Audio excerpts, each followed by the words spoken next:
Hello, this is Justin Pickens with justinthedark.com. Today we're going to process an image primarily in PixInsight of the Great Orion Nebula and the Running Man Nebula.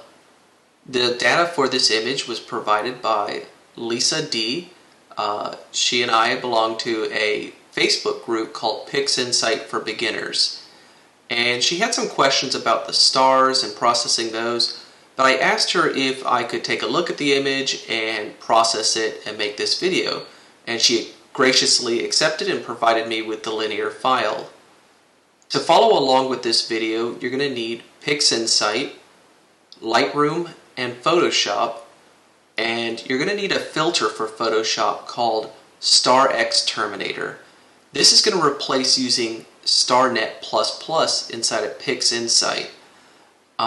I'll go into that a little bit more as we go through the video. And in addition, you're going to need the Easy Processing Suite.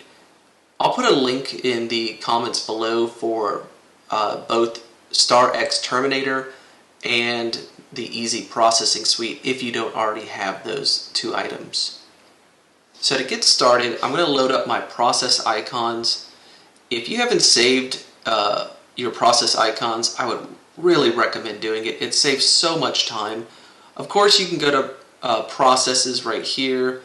You can see the highly used ones right there, or hit all processes and have an alphabetical list of just that, all processes. But this is really helpful, and it's what I'll be using for this video.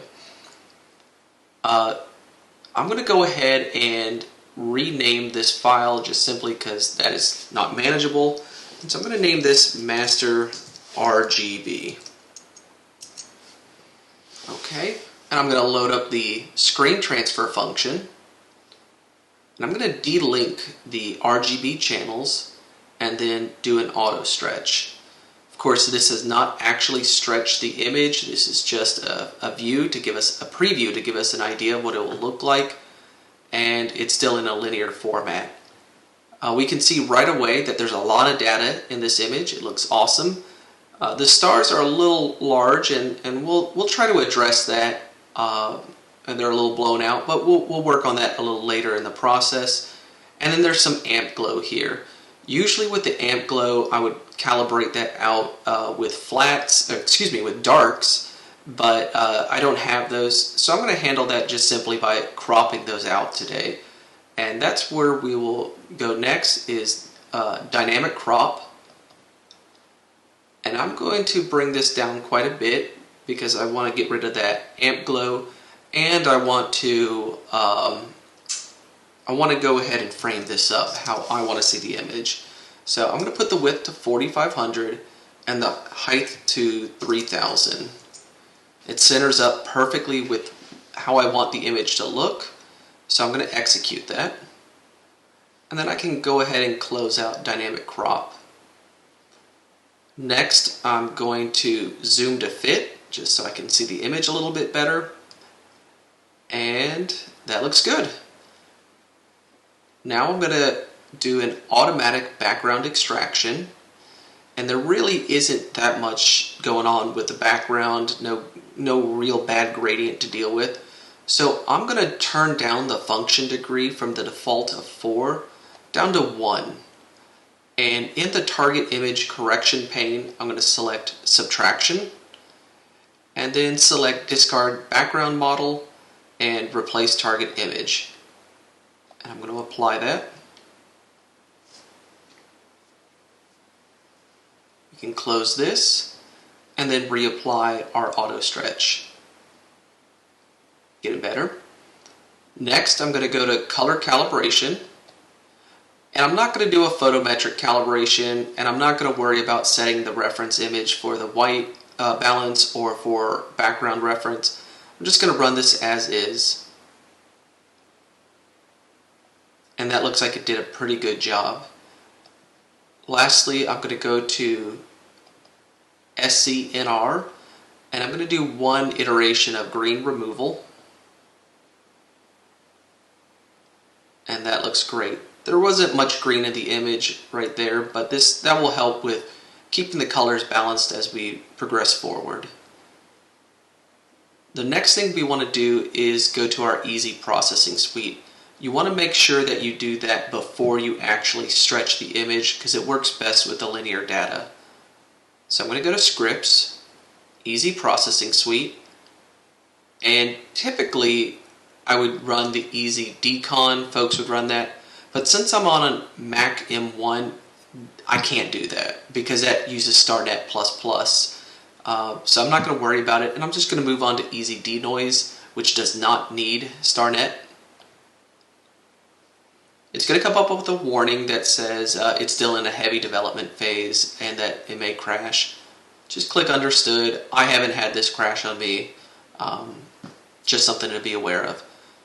Go ahead and select your image, Master RGB, and if you have not used this script yet, your execute and exit pane may be grayed out, so you need to go to TGV settings and select Run TGV Denoise, and then MMT settings and select Run Multiscale Median Transformation. Once you've done that, the execute and exit pane will light up, and you can just hit Run Easy Denoise.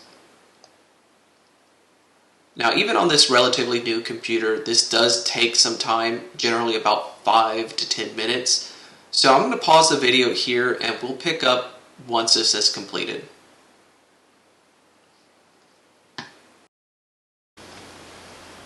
Okay, we're back. So the script is finished and it looks pretty good. I always have good results with the Easy Denoise script. Highly recommend using that when possible. So what I'm going to do is shrink this so I can get to these mask files. We don't need them anymore, so we can go ahead and close those out. You don't need to save them unless you want to. And we'll get back to our master RGB. So we are still in a linear phase here, so we want to actually stretch this image, and to do that I'm going to open up the histogram transformation tool. I'm going to go down here to the screen transformation function. I'm going to drag this up to the histogram transformation tool, and then I'm going to apply this to the image. It's going to look blown out, but you just need to remove the auto stretch preview, and now we have a stretched image, and we can go ahead and close the histogram transformation tool and the screen transfer function. At this point in the process, you can either run StarNet++ to create your star layer and your starless layer, or what we're going to do is we're going to save this as a TIFF file, and I'm going to open it up in Photoshop. Just so folks following along who don't have StarXTerminator, if you wanted to run this with StarNet, you would just go to Process, All Processes, and then you'd come down alphabetically and you would select StarNet++. You don't even see it here because, like I said, I have to remove the module before I can even install PixInsight. If you were to select it, you would just select Create Star Mask, and then you'd need to make sure that it's pointed at the library that has the scripts for StarNet++, and that's all. But we're going to go ahead and save this. I'm going to hit Save As, and for this to run on in Photoshop with StarXTerminator, we need to save this as a TIFF file, and it needs to be a 16-bit file. So we'll name this again Master RGB, and select TIFF and hit Save. 16-bit. Okay. Alright, I'll lower PixInsight, and now I have this on my desktop, and so I can open that up in Photoshop. Pretty snappy. We have this, and the first thing that you're going to want to do in Photoshop is duplicate the background layer. So just grab that, duplicate it, and now we have a second layer. you can go up to Filter and then select StarXTerminator. It's going to be down here if you have installed it under RC Astro. This is the same gentleman who created Gradient Xterminator, which is a fantastic product, great filter for removing light pollution and any sort of light gradient that may be in your image. We already did that inside of PixInsight, so we don't need that today. We're going to use StarXTerminator. Now the reason I use StarX over StarNet++, really it's twofold. First, I've already addressed, I can't use StarNet++ native to PixInsight. I can use it on my Mac M1. I have it on my Mac, but I have to use it through the terminal command prompt, and it's kind of just a pain to run it that way. Second reason, and I think the more important reason, is that I believe StarXTerminator does a faster and better job than StarNet++. I know you can set StarNet to run on your GPU rather than your CPU, but this still seems to run faster, and I don't get any of the artifacts that are left over from StarNet++, those color blotches and artifacts that you typically have to use a healing tool or some sort of process to remove. This just comes out amazingly. So first thing you're going to do is calibrate. This is just going to look at your computer and make sure that it's running properly. I sometimes get varying results on this, but typically it comes back as batch size 4, and then hit OK to run it.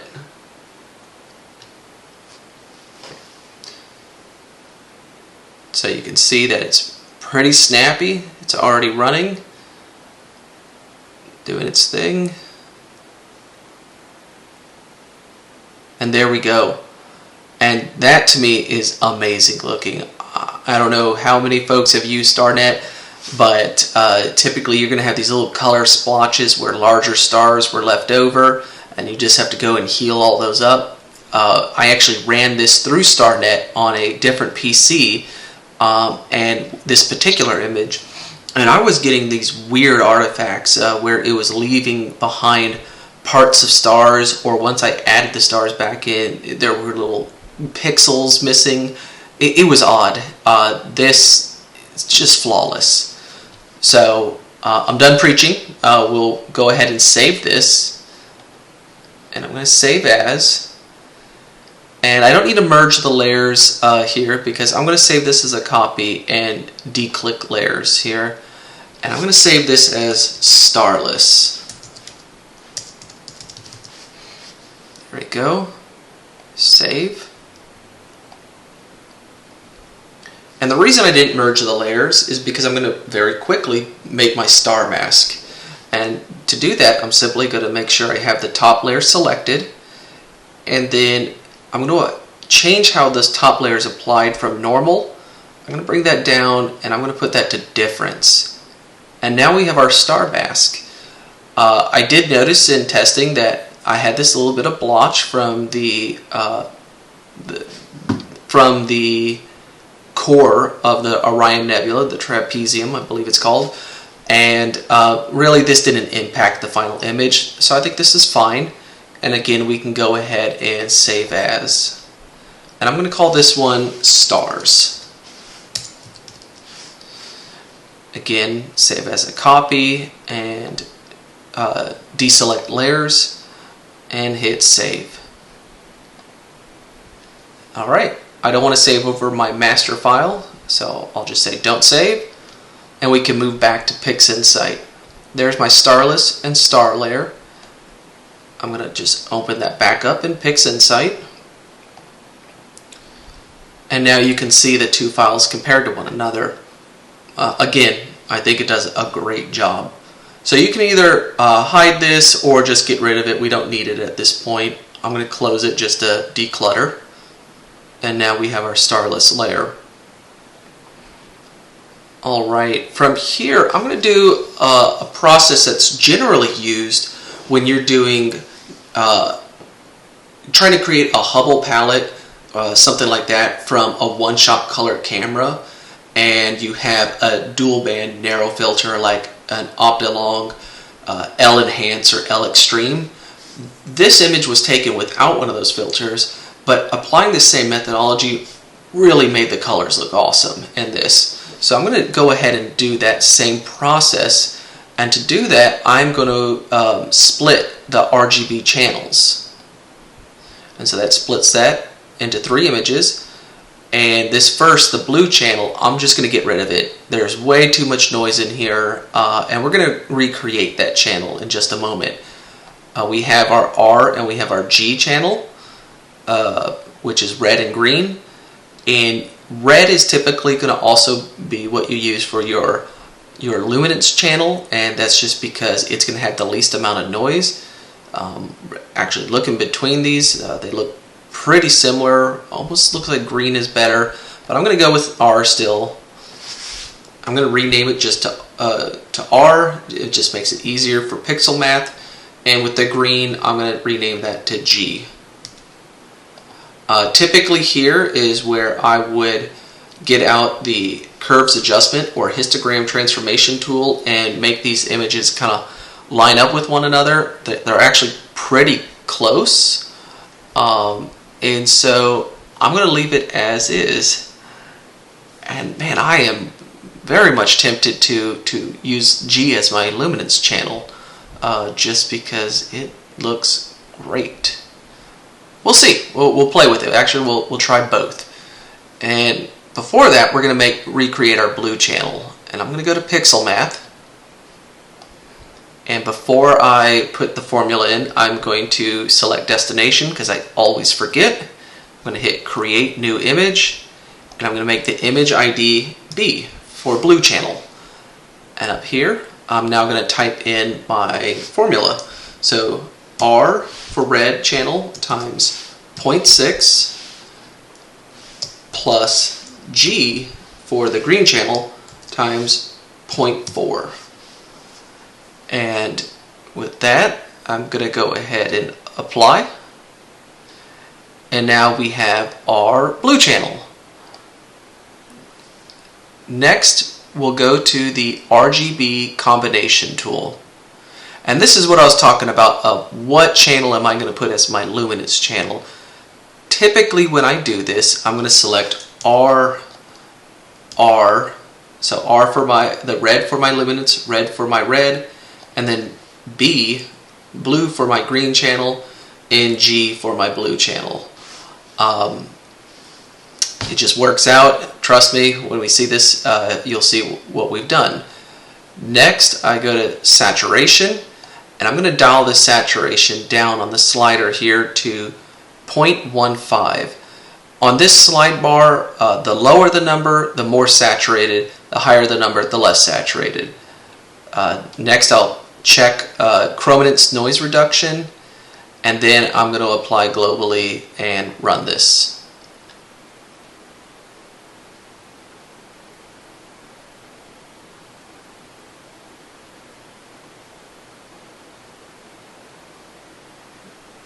Results should come up, and here is our resulting image.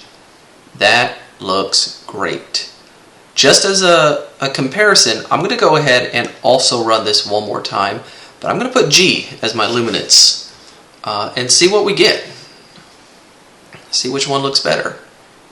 So let's do that. Hit apply globally.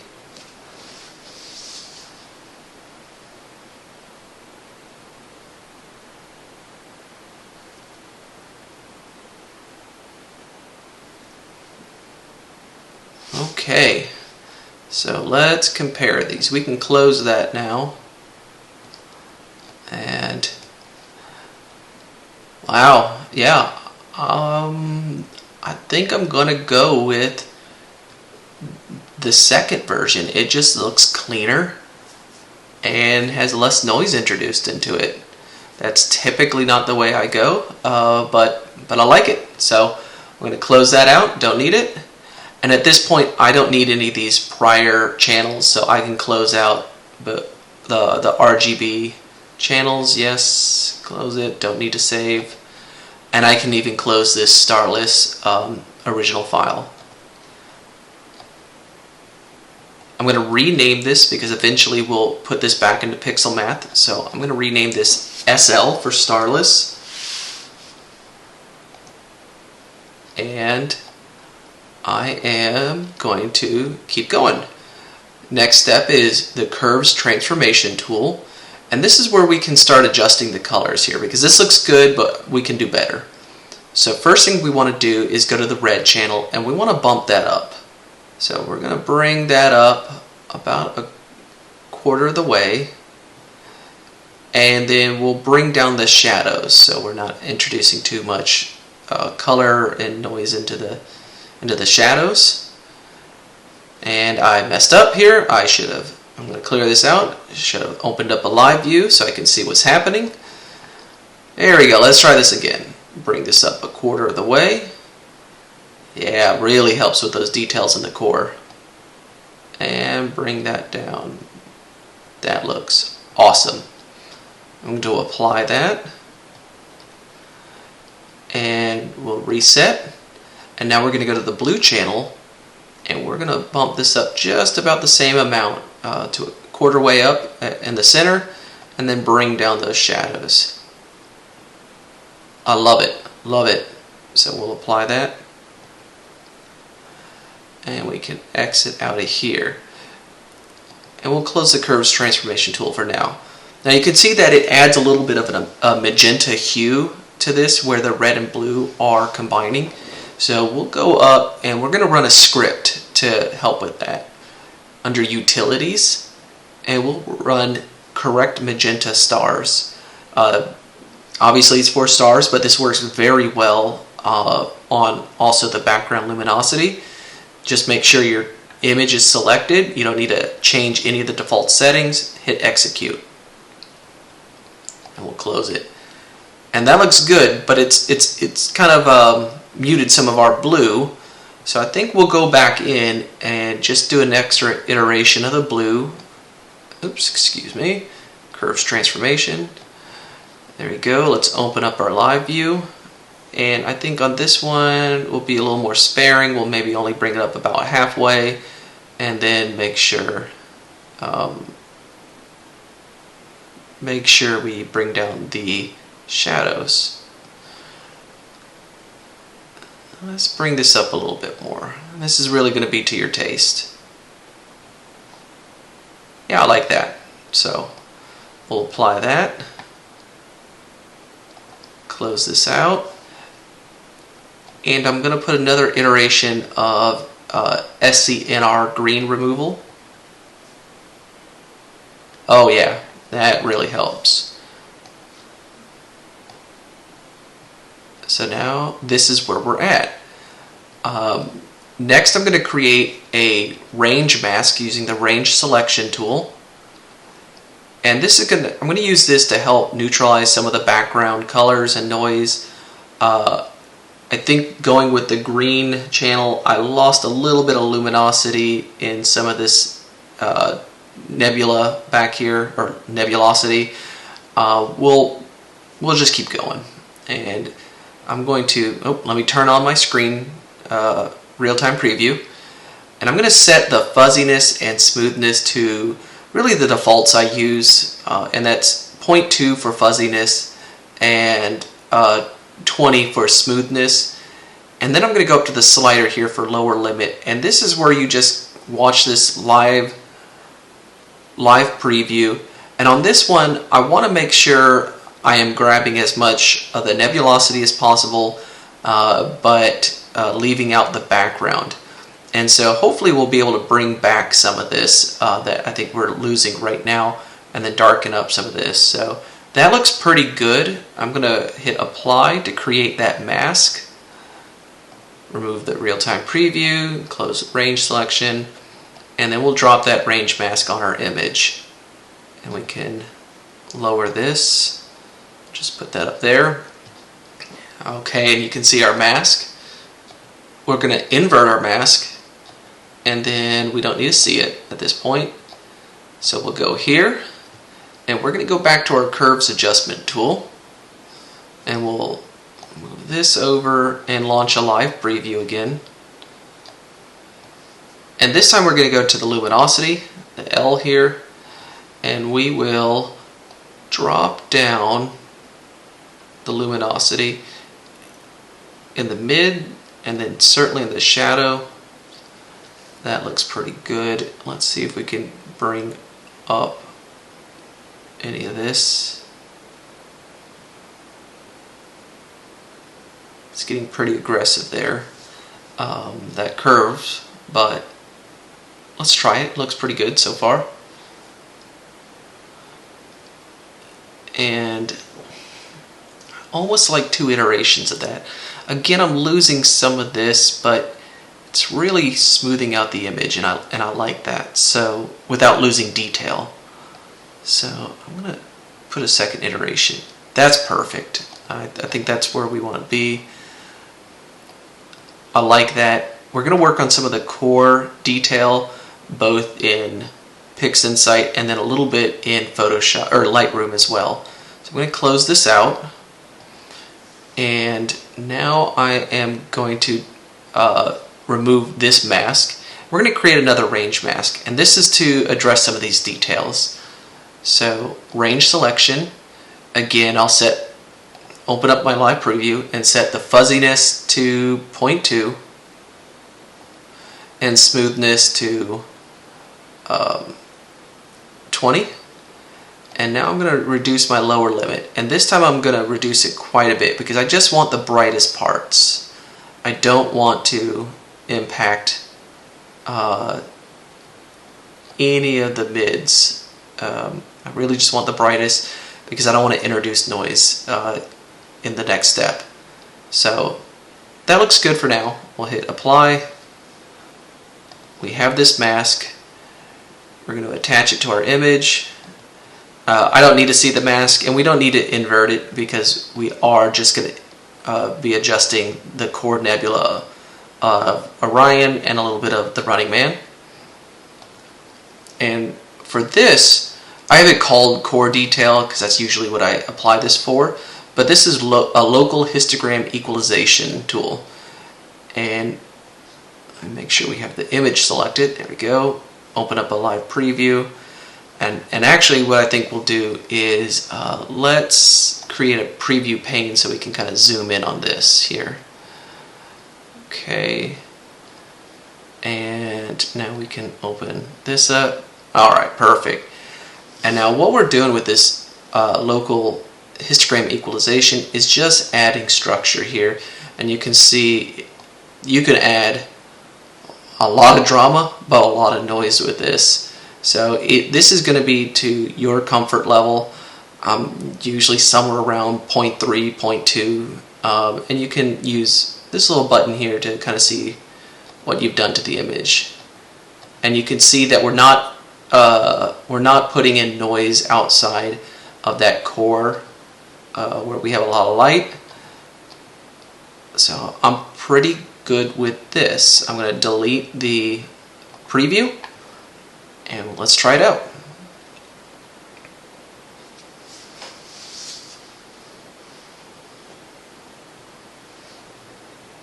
Oh yeah, I like that. I like that. And that certainly helped with some of the dark structure, but that's what we're going to address next. So let's close this and let's remove the mask, because I always forget to remove the mask, and then when I run the next script, it runs the script and then fails at the very end because I forgot to remove the mask. So we're going to go down to Utilities, and we're going to select Dark Structure Enhance. And you don't need to change any of the defaults here. This is all good. We can hit OK, and this should really make those dark parts pop. Oh yeah, I like it. I think we're pretty much done at this point. Maybe we'll apply a little bit of noise reduction, and that is going to be with AC DNR filters.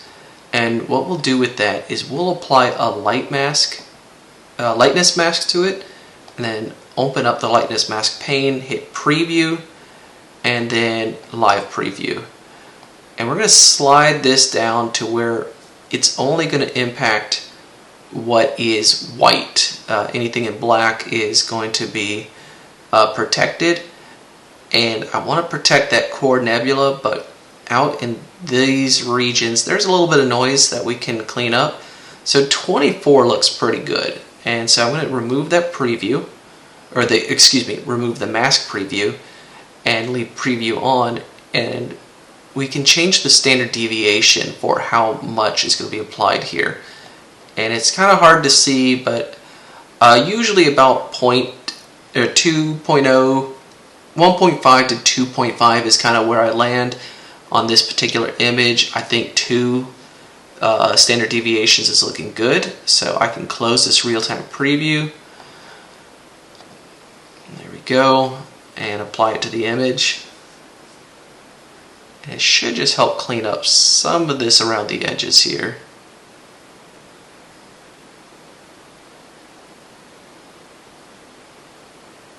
Yeah, I like it. Okay, I think we're done with our starless layer. So I'm going to put this right here for right now. And in Photoshop, like I said, or excuse me, Lightroom, we'll try to address some of this where the core is blown out. Next, let's open up our star layer. So open, and we'll go back to the desktop where I saved it. Stars, open.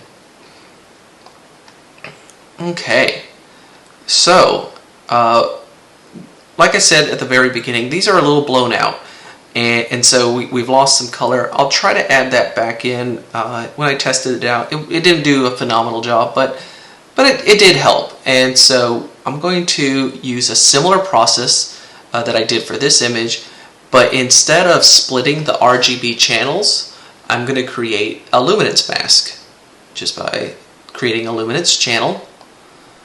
And I can shrink this. I don't need it for anything other than the next step. And I'm going to go back to my RGB combination tool, and I'm going to deselect the RGB channels and just select the luminance channel and make sure that I'm selecting that new mask, that luminance mask that I created. And I'm going to drop the saturation on this one a little bit further. I'm going to drop it down to about 0.08 and then select chrominance noise reduction and apply this to the star layer.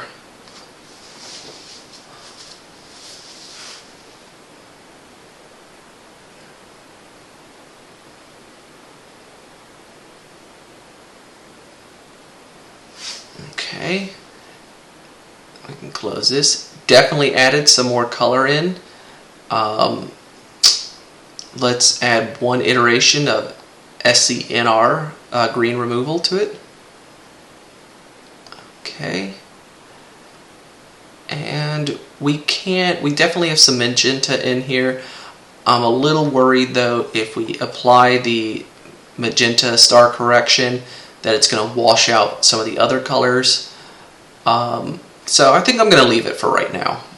And we can now we can reduce these stars by simply doing a morphological transformation. I have it listed here as shape stars, but this is its real name, morphological transformation. And I'm going to select the size of 5 or 25 elements, and then select the shape of this circle right here.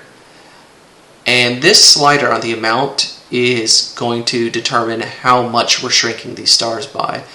I'm going to reduce this down to 60, that's a lot. That's pretty heavy, but we have some pretty large stars here. And I'm going to apply this to the image. And that really helped, but I think I'm going to run it one more time. Again, heavy-handed, but I think that will definitely help with the image. I think this is good, and we're good to go. I'm going to rename this to just S, again to make it easier in pixel math. And I'm going to load up pixel math one more time. Create new image, and I'm going to call this just M45 or something easy. And up here, the formula is simply going to be SL for my starless layer plus S, and I'm going to apply. And this is the result. So yeah, the stars we didn't really help with the color too much, but they look pretty good. and I really am just happy with how the image came out, the nebulosity. So let's go ahead and save this, and we will open it up in Lightroom for some final touch-up. So desktop, and save it as a TIFF file, save. 16-bit, okay. So I'm going to open this now up in Lightroom.